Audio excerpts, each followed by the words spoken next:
Hello friends, कैसे आप सब। तो डियर, आज की क्लास में जो है हम लोग एसएसटी पेडालॉजी के कुछ इंपॉर्टेंट क्वेश्चन को डिस्कस करेंगे जो कि आपके एग्जाम में बार बार पूछा जाता है। ठीक है, स्टार्ट करते हैं डियर। पहला क्वेश्चन देखिए कि निम्नलिखित में से कौन सा कथन ग्राम भोजक की भूमिका का सटीक वर्णन नहीं करता है, यानी नेगेटिव पूछा है क्वेश्चन तो आंसर भी नेगेटिव हो जाएगा। तो पहला देखिए, राजा द्वारा उसे अक्सर गाँव से कर वसूलने के लिए नियुक्त किया जाता था। उसने अपने खेतों में खेती करने के लिए दास रखे थे और मजदूरों को काम पे रखा था। तीसरा है, उन्होंने न्यायाधीश और कानून प्रवर्तक दोनों के रूप में कार्य नहीं किया। तो नेगेटिव का आंसर नेगेटिव हो जाएगा, तो आंसर 3 जो रहेगा ये आपका करेक्ट आंसर हो जाएगा। ठीक है, यहाँ पे थोड़ा सा ग्राम भोजक की भूमिका क्या होती है। तो ये प्राचीन भारत में एक महत्वपूर्ण ग्राम प्रमुख था जो कि अक्सर गाँव और राजा के बीच जो है मध्यस्थता का काम कर, यानी दोनों के बीच जो है संपर्क बना के रखता था।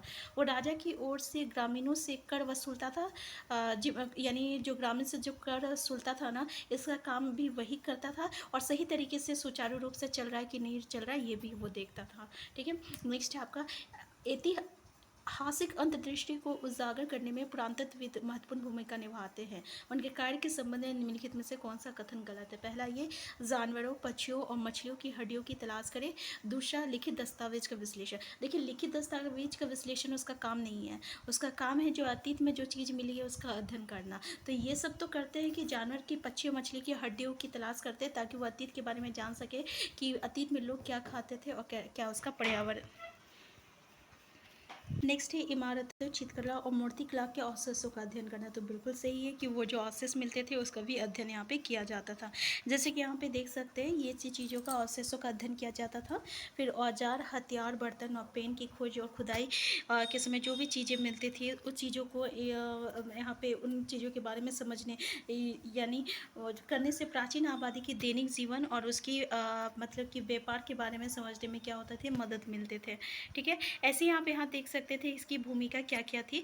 तो ये जो आपको भूतकाल में जो मानव गतिविधि थी और संस्कृति थी उसे समझने के लिए और व्याख्या करने की महत्वपूर्ण भूमिका निभाते थे। इसके अलावा वो जो भौतिक अवशेष मिलते थे ना, उस पर वो ध्यान केंद्रित करते थे। ठीक है, और जैसे कि अभी हम लोग देखें कि जानवर और पक्षियों के बारे और उसकी मछलियों का हड्डियों का तलाश करते थे ताकि ये जान सके कि अतीत में लोग क्या क्या खाते थे। ठीक है, नेक्स्ट है, स्त्री पुरुष तुलना नामक पुस्तक की रचना निम्नलिखित में से किस सुधारक द्वारा की गई थी। बहुत इंपॉर्टेंट क्वेश्चन है। ईवी रामास्वामी नायकर, पंडिता रामाबाई, विरासलिंगम पंतोलू और ताराबाई सिंधे। आंसर हो जाएगा आपका आंसर 4, ताराबाई सिंधे। ठीक है, याद रखिएगा ताराबाई सिंधे। ये एक आपका अग्रणी नारीवादी लेखिका थी। और देखिए यहाँ पे ये जो है ना, ये उन्हें उल्लेखित पुस्तक से संबंधित सही, यहाँ पे देखिए ईवी रामास्वामी, ये भी इम्पॉर्टेंट है। नायकर पेरियार, ये तमिलनाडु के एक सामाजिक कार्यकर्ता और राजनीतिक थे जिन्हें आत्मसम्मान आंदोलन और द्रविड़ कड़गम की स्थापना के लिए जाना जाता है। देखिए, पंडिता रामाबाई जो थे, इससे भी क्वेश्चन आता है, ये भी इम्पॉर्टेंट है। भारतीय समाज सुधारक और महिलाओं की मुक्ति की समर्थक और शिक्षा के क्षेत्र में अग्रणी थी। इसके बारे में हम लोग डिटेल डिस्कशन किए हैं इस चैप्टर में। तो इसका क्लास 8 में एसएसटी का कोई चैप्टर है उसमें हम लोग डिस्कस किए हैं जिसमें पंडिता रामाबाई को पंडिता क्यों कहा जाता है ये क्वेश्चन आया था। तो ये संस्कृत की विद्वान थी इसलिए से पंडिता कहा जाता है। ठीक है, नेक्स्ट है, नैतिक मूल्यांकन का प्रयोजन उद्देश्य क्या है। विद्यार्थियों के लक्षण के बारे में सूचना प्राप्त करना, विद्यार्थियों के पूर्व ज्ञान के बारे में जानना और विद्यार्थियों को श्रेणी में व्यंगीकृत करना। यहाँ पे देखिए, अगर हम लोग देखें तो यहाँ पे अगर पॉजिटिव और नेगेटिव वाला कॉन्सेप्ट लेकर चले तो पहला स्टेटमेंट जो है बिल्कुल पॉजिटिव है कि उसके कैरेक्टर को जानना बहुत ज़रूरी होता है विद्यार्थी का, और उसका प्रीवियस नॉलेज के बारे में भी जानना ज़रूरी होता है। अगर आप बीएड किए होंगे तो यहाँ पे अगर आपको जब टीचर ट्रेनिंग का जब माइक्रो टीचिंग में ये बताया गया होगा कि आप जब भी नया चैप्टर को पढ़ाइएगा तो पहले उसका प्रीवियस ईयर नॉलेज को चेक करना होता है। ठीक है ना, तो ये दोनों सही है। तो ए भी जो रहेगा इसका करेक्ट आंसर हो जाएगा। तो आंसर 2 जो है ये इसका करेक्ट आंसर है। नेक्स्ट क्वेश्चन है आपका कि सामाजिक विज्ञान की शिक्षिका बच्चे को अपनी कक्षा के लिए नियम बनाने को कहती है और ये नियम एक चार्ट पेपर पर लिखे जाते हैं। सभी बच्चे इन नियमों का पालन की सहमति देते हैं। ये चार्ट कक्षा में चिपका दिया जाता है ताकि छात्र और इसे संदर्भ के तौर पर प्रयोग में ला सके। इस गतिविधि को निम्न में से किस संप्रदाय को पढ़ाने हेतु प्रारंभिक गतिविधि के रूप में लिया जा सकता है। देखिए ये क्वेश्चन, ऐसा क्वेश्चन जो एग्जाम में पूछा जाता है, आंसर हो जाएगा इसका प्रजातंत्र हो जाएगा, ठीक है ना। तो देखिए यहाँ से आपका विविधता से भी क्वेश्चन आता है और आपका हास्याकरण से भी आता है। विविधता से क्वेश्चन बहुत ईजी आता है, बस इस कॉन्सेप्ट सेम रहता है। आपको 3-4 स्टेटमेंट दिया जाएगा, पूछा जाएगा इसमें विविधता का कौन सा उदाहरण है। विविधता मतलब क्या होते हैं, जो अनेकता होती है, जो आपका डिफरेंसेस देखने को मिलता है। मान लीजिए अगर 4 बच्चे को अगर आपको ड्राइंग बनाने के लिए दे दिया जाए तो आप देखिएगा चारों बच्चे का ड्राइंग अलग अलग होगा, ठीक है। ये किसका एग्जाम्पल है, ये विविधता का उदाहरण है। नेक्स्ट है, निम्नलिखित में से कौन सी स्थिति किसी विद्यालय में लिंग तटस्थ वातावरण का उदाहरण है। पहला, लड़कियों के एक समूह द्वारा रंगोली बनाना, लड़कों के समूह द्वारा वार्षिक शो में मदद करना, लड़कियों के समूह द्वारा नृत्य प्रतियोगिता की तैयारी करना और लड़कों के समूह द्वारा अतिथियों के लिए जलपान की व्यवस्था करना। तो इसका आंसर क्या हो जाएगा डियर, तो इसका आंसर याद रखिएगा बी और डी जो रहेगा ये इसका करेक्ट आंसर हो जाएगा। यहाँ पे सही विकल्प दिया हुआ नहीं है, गलती से छूट गया है, तो बी और डी उसका सही आंसर होगा, ठीक है। नेक्स्ट है आपका कि देखिए अभिकथन और रिजर्शन से क्वेश्चन आया है। ऐसा क्वेश्चन जो है आपको सीटेट में करना बहुत ज़रूरी होता है, कम से कम 8-10 क्वेश्चन जो है यहीं से देखने को मिलता है। जैसे पहला है आपका नैतिक मूल्य पढ़ाए भी जा सकते हैं और दूसरा है सामाजिक विज्ञान वो विषय है जिसमें सभी आधारभूत मूल्य पढ़ाए जा सकते हैं। तो देखिए इसका करेक्ट आंसर क्या हो जाएगा, तो देखिए इसका करेक्ट आंसर हो जाएगा आपका, ये तो सत्य है लेकिन ये असत्य है कि सामाजिक विज्ञान वो विषय है जिसमें सभी आधारभूत मूल्य पढ़ाए जाते हैं। ये स्टेटमेंट आपका सही नहीं है, ठीक है। तो आंसर ए जो रहेगा ये इसका करेक्ट आंसर हो जाएगा। नेक्स्ट क्वेश्चन देखिए कि आप अपने क्षेत्र के भूकंप पीड़ित व्यक्तियों की वास्तविक व सही स्थिति के बारे में जानकारी एकत्र करने के लिए किस विधि का प्रयोग करेंगे। परियोजना विधि, समस्या समाधान विधि, खोजबीन, पूछताछ और सर्वेक्षण। तो उसके लिए क्या करना पड़ेगा, सर्वेक्षण करना पड़ेगा। तो सर्वेक्षण विधि, इसमें यहाँ ऐसे क्वेश्चन जो है आपको सीटेट में पूछे जाते हैं। सीटेट में पेडालॉजी में 20 नंबर के क्वेश्चन रहेंगे, उसमें से आपका 2-3 क्वेश्चन जो रहेगा वो पॉजिटिव और नेगेटिव से ही बन जाता है और एक आध दो क्वेश्चन जो रहता है वो आपका नेगेटिव कीवर्ड से बनता है। 4-5 वर्ड नेगेटिव और पॉजिटिव कीवर्ड से बनता है। 1-2 जो रहता है आपका इसी तरह के कॉन्सेप्ट से बनता है।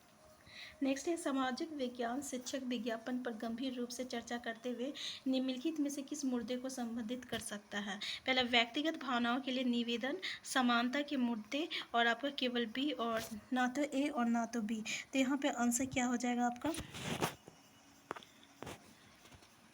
तो इसका आंसर हो जाएगा आपका आंसर डी, ठीक है। आंसर सी हो जाएगा, ए बी दोनों, ठीक है। दोनों पे जो है ये लोग डिस्कस कर सकते हैं, यानी पहला व्यक्तिगत भावना के लिए निवेदन और समानता के मुद्दे।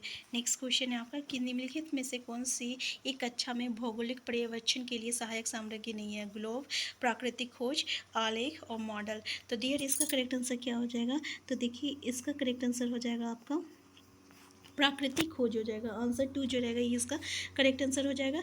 कक्षा में एक भौगोलिक सर्वेक्षण की एक सहायक सामग्री नहीं है। प्राकृतिक खोज जो है ये इसका सही सामग्री नहीं होगा, ठीक है। यहाँ पे क्वेश्चन देख लीजिए अच्छे से कि कक्षा में बोल रहा है ना, तो कक्षा में प्राकृतिक खोज नहीं आ सकता है।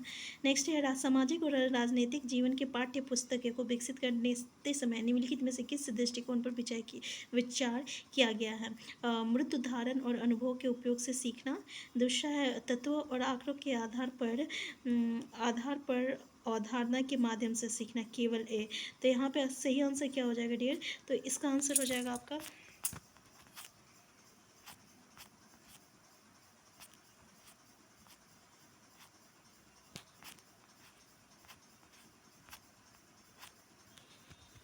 कि इसका सही आंसर हो जाएगा आपका कि मुक्त उदाहरण और अनुभव के उपयोग से सीखना।